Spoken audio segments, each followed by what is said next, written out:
За хаяас 8 дахь өдрийн хичээл. За өнөөдрийн хичээл бол графикийн төрлүүдийг хэдүүлээ харж танилцсан. За тэгээд лааны бүтцийг тайлбарлах болно. За тэгэхээр энэ зах зээл дээр бол хамгийн их одоо ашиглагддаг 3 төрлийн график бол байдаг. Тэгэхээр энэ 3 төрлийн график нь bar chart, line chart, candlestick гэсэн ийм нэртэй. За тэгэхээр энэ 3 дотроос хамгийн их ашиглагддаг нь энэ candlestick буюу Япон лаа хамгийн их ашиглагддаг. Тэгэхээр энэ Япон лааны талаар хэдүүлээ дараагийн хичээл дээр бол нэлээд дэлгэрэнгүй үзэн. За өнөөдөр бол ерөнхий танилцах хичээл учраас ерөнхий ингэж харагддаг гэдэг байдлаар хараад явна гэсэн үг шүү. За энэ бол Euro USD дээр 1 цагийн ослол гэж байна тийм. Энэ дээр харагдаж байгаа хта. Euro USD дээр 1 цагийн ослол дээр Япон лаа харагдаж байна. За Япон лаа бол ерөнхийдөө хоёр талтай ийм зүйтэй, голдоо ийм биетэй иймэрхүү байдлаар бол ер нь бол харагддаг. За тэгээ зарим тохиолдолд ингээд candlestick үүсэх хэсгүүдийг бол gap болон slippages үүдэлтэйгээр ийм хэсгүүд бол үүсдэг. Тэгэхээр энэ хэсэгт бол захиалга нэгтлийн захиалга байгаагүйгээс үүдээд одоо ийм хоосон ийм candlestick-ууд бас гарч болдог гэсэн үг. Энд бол юу ч байхгүй гэсэн үг те. Gap үүссэн байгаа гэсэн үг. За ийм тохиолдлууд бас гардаг. За ер нь бол яг хөө энэ candlestick гэдэг зүйл бол дээр доороо хоёр зүйтэй голдоо ийм биетэй байх хэвээр. Заавалчгүй. Онлын хувьд бол тэгдэг. За тэгээ зарим тохиолдолд одоо нэгтэл нь байхгүй битүү candle бол гарч ирдэг. За энэ жишээлбэл одоо нэлээд жижигхэн зүйтэй дээрээ бас нэлээд ийм битүү candle бол гарсан маань хоёр талтай зүүн нэлээд жижигхэн. За энэ зүүг бол хэдүүлээ wick гэж нэрлэнэ. Wick. Тэгээд бас юу гэж авчихгүй те. Зүүг бол wick гэж нэрлэдэг. За тэгээд дараагийн график бол графикийн төрлөө шугам график. За энэ line chart бол заримдаа Япон candle-аас бол жоохон зөрүүтэй байх тохиолдлууд бол байдаг. Япон candle дээр одоо энд ийм trend line үүссэн байлаа. Line chart дээр ийм trend line үүссэн гэж явж илаа гэж бодоод Япон лайн дээр заримдаа ингээ эвдээд ороод ирчээд ингээ явсан тохиолдлууд бас байдаг гэсэн үг. Тэгэхээр зарим хүмүүс, зарим арилжаач нар бол энийг одоо харьцуулж хардаг те.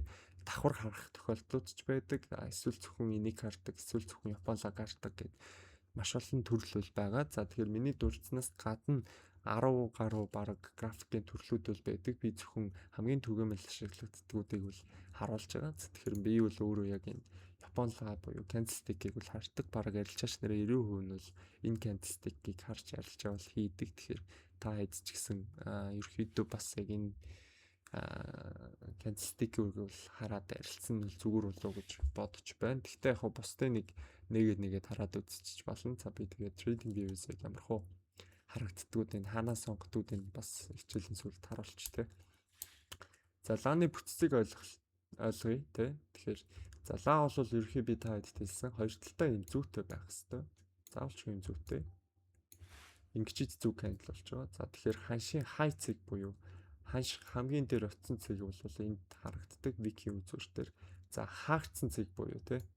Ханш хаана хаагдсан бэ гэдэг нь энэ candlestick-ээс харагддаг. За хаана нээгдсэн бэ гэдэг цэг бас харагддаг. За тэгээд low цэг харагддаг. За ер нь бол яг энэ дөрвөн мэдээллийг те. High, close буюу одоо ханш хаагдсан цэг. За нээгдсэн цэг те.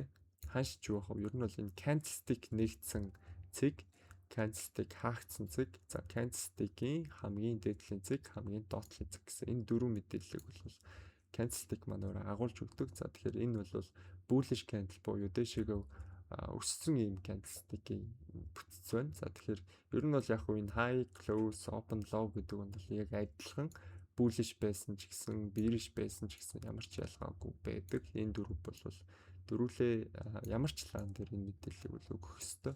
За тэгэхээр уналтын candle-ыг бол одоо bearish гэж нэрлэдэг. За тэгээд уналтыг бол одоо sell гэж хэлж болно, short гэж хэлж болно те.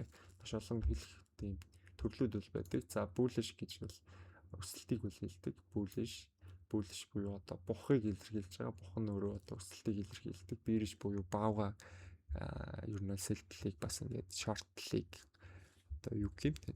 Icon гэх юм уу те. Ер нь бол уналтыг баавгаар зөвөрлөдөг, өсөлтийг бухаар зөвөрлөдөг юм байдаг. Тийм ч учраас ер нь бол тэр хоёр одоо амтнаас ингээд үг нь гарч ирсэн байгааг та харж байгаа хэ. За тэгээд bullish хэрвээ зах зээл одоо bullish байх юм бол хэдүүлээ long гэж бас хэлж болно. Long гэж ярьдаг. За зөвхөн buy гэд бас хэлж болно тий. Янз бүрийн хэллэгүүд бол байдаг. Гэхдээ бүгдийг нь бол нэг ашиглах шаардлага байхгүй. Би та хэд зөвөр сонирн болгож хэлж байгаа. За тэгээд хэдүүлээ юу руугаа орж үзье. Trading view дээр харчих тий. За би бол өөрөө ингээд Япон candlestick-ийг бол ашигладаг. За энэ candlestick-ийн төрлүүд бол энэ дотор байдаг. За ер нь 10-аас бараг их байгааг та харж байгаа тий. За хэдэ бараг 20 орчим. Маш олон лааны төрлүүд бол байдаг. Тэгээд энэ дундаас өөр тохиргоо олоод ашиглаж болно. Миний хувьд бол зөвхөн candlestick-ийг бол ашиглаад харилцаагаа хийгээд явдаг байгаа. Тэгээд яг line chart бол яг иймэрхүү байдлаар харагддаг тий. Ерхий яг бас ялгаагүй юм шиг хэрнээ. Зарим хөдөлгөөнүүд дээр бол нэлээд зөрүүнүүд бол гардаг.